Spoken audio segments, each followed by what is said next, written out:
Hey guys, let's solve remove element LeetCode number 27.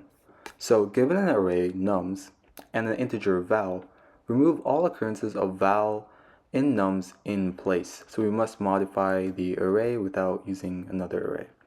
The order of the elements may be changed. Then return the number of elements in nums which are not equal to val. So we basically return the remaining elements. So we can basically skip this and go to the examples. So as you can see here, the nums array has these integers and we need to remove all occurrences of 3.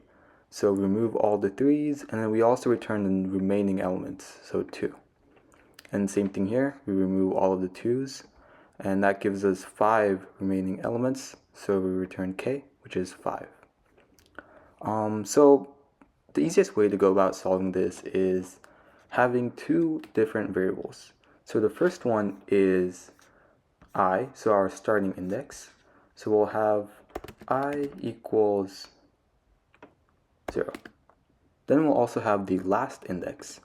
And then what we'll do is we'll compare the first index with the value that we needed to remove. And if it's the same, then we'll remove it. And then we'll also replace it with the last value. So what happens is, in this case, when we replace this with this, we can decrease the last value, so n minus 1 by 1, so our other pointer will be here. And then in this case we'll have a 3 again. So what we need to do is check to make sure that this again is not equal to this. If it is, then we remove it, and then we replace it with the value where our pointer is, and also decrease our pointer by 1. So let's show it an example. So we can have n, or n, so which is the length, to be equal to length of nums,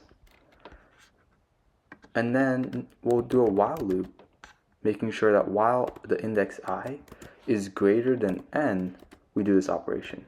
So if they're equal to, then it means that we're at the middle, so there's no more need to do it.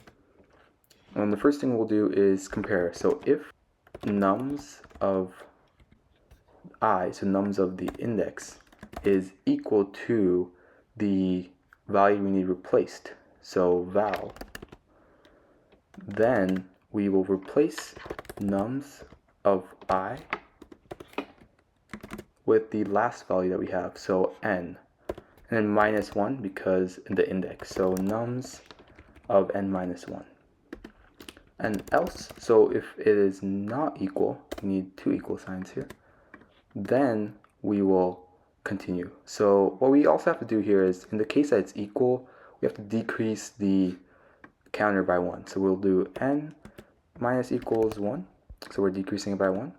And over here, we have to increase our I by 1. So I plus equals 1.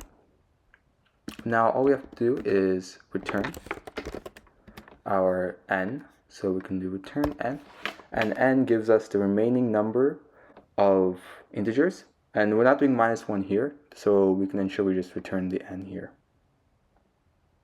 So one thing we need to fix is actually have the less than sign here, because I will start by being less than n, and then it will start be increasing, and at the point when it's equal, we stop this operation. Let's try running this again. It passed the test cases, and let's submit. And it passed